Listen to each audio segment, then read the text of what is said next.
Hello there, ladies and gentlemen, Sigval here and welcome back to our video. In this one we're going to take a look at Peacemaker and his passives and abilities. This is something that kind of everybody had access to who updated the game by mistake, because he's in the roster for those people. And by the way, if you think you lost your account and you updated the game by mistake, watch my previous video. It teaches you how to handle that and how to get your account back, because your account is never gone. It's simply not been ported yet into the newer version of the game. So what you need to do is download the previous version and it's gonna be all good. Just watch my previous video.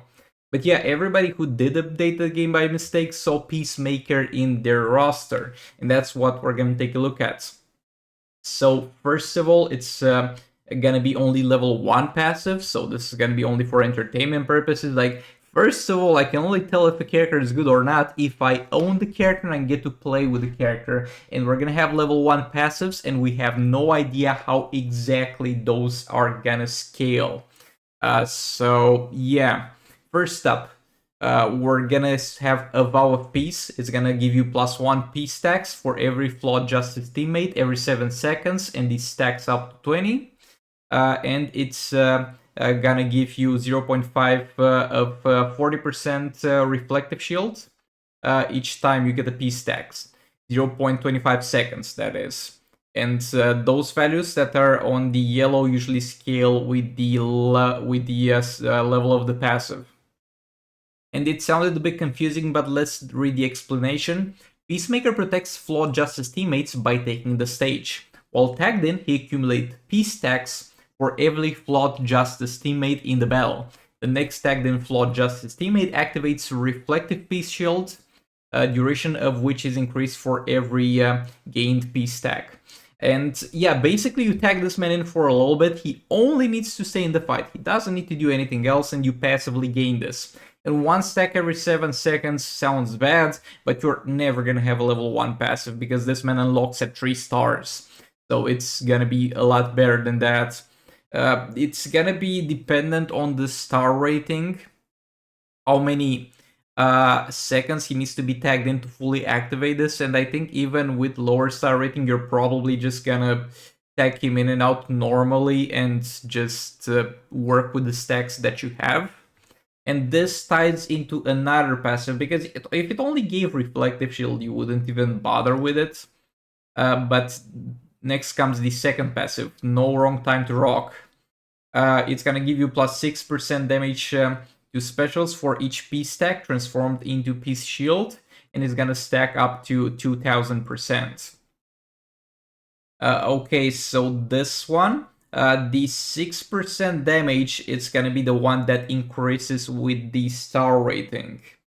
And we're gonna be able to get only up to 20 peace stacks of it.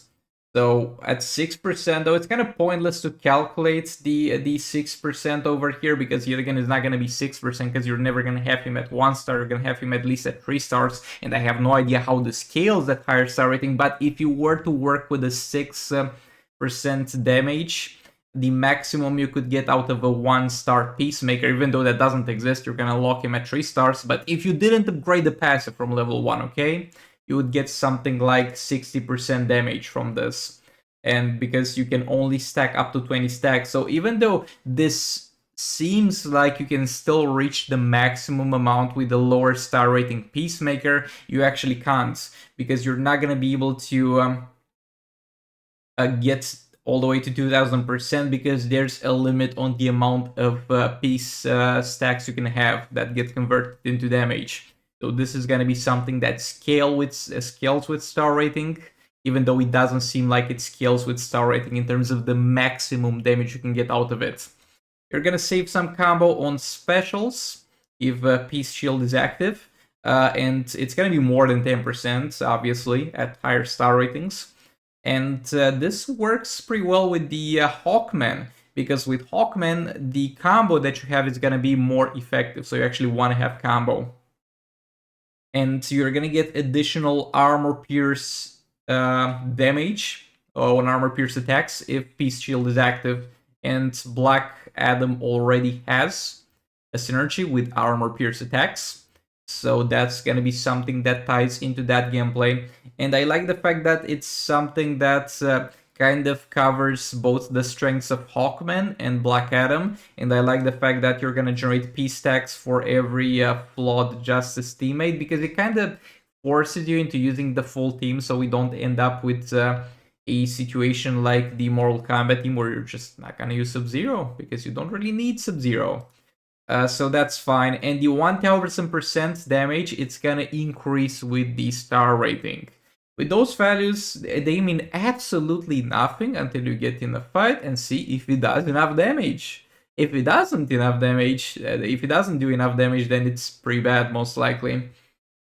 But we're gonna see how this works with Twin Blade on Black Adam, because that could be pretty fun and pretty strong. Next up, the last passive. Combo meter is not interrupted by low attacks. I mean, this is gonna be situationally useful. Like, if this did not exist, I wouldn't think this guy is any less strong. But sometimes that happens, and sometimes that's annoying, and those times when you have this team, you're gonna be glad that doesn't happen, I guess. And next up here, we're gonna get for each 20 combo, you gain 1 power bar. It's gonna be less than 20 combo by default yet again, because you're gonna have the passive at level 3 whenever you unlock him. And at the same time, this is not applied to the Flawed Justice team. And hey, power generation on basic hits is not like the most relevant thing in the game, but might be something that you could use on other teams. For example, let's say we play Dark Melkart's Beast Boy and we want to power generate. And Beast Boy builds combo pretty fast. And this man might help Beast Boy build power by building combo whenever he's at a bit higher star rating, because 1 power bar every 20 combo is fine, but is not great.